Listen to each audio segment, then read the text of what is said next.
All welcome back to my channel. So thumbnail అయితే చూస్తారు కదండి. మనకి ఎస్ఎస్డి టోకెన్స్ వచ్చేసరికి ఈ రోజు అంటే 13th ఆగస్ట్ 2026 మనకి మార్నింగ్ 8 ఇవ్వడం స్టార్ట్ చేశారండి. అలా ఇవ్వడం స్టార్ట్ చేసిన దగ్గర నుంచి మనకి 9:53 కల్లా ఎస్ఎస్డి టోకెన్స్ అయితే కంప్లీట్గా ఫిల్ అయిపోయాయండి. సో నెక్స్ట్ దివ్య దర్శనం టోకెన్స్ ఉన్నాయా అంటే అవి కూడా 9:20కే అయిపోయాయండి. సో మనకి టోకెన్స్ ఎక్కడ ఇస్తున్నారు అని చెప్పేసి ఒక్కసారి చెప్తానండి. మనకి రైల్వే స్టేషన్ ఆపోజిట్లో ఉన్న విష్ణు నివాసం అండ్ బస్ స్టాండ్ దగ్గరలో ఉన్న శ్రీనివాసం అండ్ అలిపిరి దగ్గరలో ఉన్న భూదేవి కాంప్లెక్స్, ఈ 3 ప్లేసెస్లో తిరుపతిలో మాత్రమే ఇస్తున్నారండి. తిరుమలలో ఎలాంటి టికెట్స్ ఇవ్వడం లేదనమాట. సో మరి ఈ టికెట్స్ ఏమి తీసుకోలేదు, మాకు వేరే ఆప్షన్ లేదా అంటే ఉందండి. మీరు డైరెక్ట్గా కొండపైకి వెళ్ళిన తర్వాత సర్వదర్శనం లైన్లోకి వెళ్ళిపోవడమేనండి. సర్వదర్శనం లైన్ అన్న ఫ్రీ దర్శనం లైన్ అన్న ఒకటే.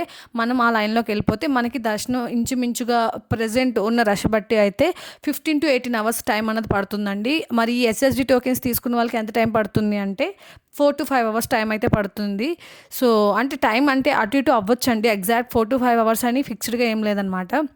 300 తీసుకున్న వాళ్ళకి 3 to 4 అవర్స్ అలా టైం పడుతుందండి. సో ఎవరైతే భక్తులు ఈరోజు వెళ్తున్నారో ఈ టైమింగ్స్ని ఒకసారి గమనించుకొని దాన్ని బట్టి మీరు ప్లాన్ చేసుకోవాల్సి ఉంటుందండి. సో ఇకపోతే దివ్య దర్శనం టోకెన్స్కి ఎస్ఎస్డి టోకెన్స్కి డిఫరెన్స్ ఏంటంటే ఎస్ఎస్డి టోకెన్స్ తీసుకుంటే మీరు మెట్ల మార్గంగా అయినా వెళ్ళొచ్చు, లేకపోతే ఘాట్ రోడ్లో అయినా వెళ్ళిపోవచ్చు అనమాట. కానీ దివ్య దర్శనం టోకెన్ తీసుకున్న వాళ్ళు మాత్రం ఖచ్చితంగా శ్రీవారి మెట్ నుంచి వెళ్ళాలి. అక్కడ 1200 స్టెప్ దగ్గర స్కాన్ చేయించుకోవాల్సి ఉంటుందండి.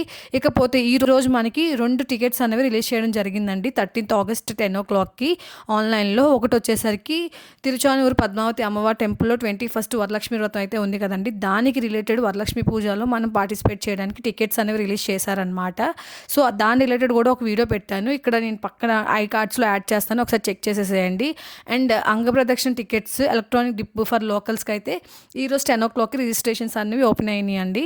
సో దాని రిలేటెడ్ మీకు ఏమైనా వీడియో కావాలంటే ఖచ్చితంగా నేను చేస్తానండి. సో ఇక్కడ వరకు మీరు చూసున్నారంటే మీకు ఈ వీడియో హెల్ప్ అయిందని అనుకుంటున్నానండి. దీని రిలేటెడ్ మీకు ఏమైనా డౌట్స్ ఉన్నా కూడా నాకు కింద కామెంట్ బాక్స్లో కామెంట్స్ అయితే పెట్టండి. నేను ఖచ్చితంగా చాలా ఫాస్ట్గా రెస్పాండ్ అవ్వడానికి ట్రై చేస్తాను. So thanks for watching. మీకు కనుక ఈ వీడియో నచ్చినట్టయితే లైక్ చేయగలరు అండ్ మరిన్ని తిరుమల అప్డేట్స్ కోసం నా ఛానల్ని సబ్స్క్రైబ్ చేసుకోగలరు. Thanks for watching. Bye. See in the next video.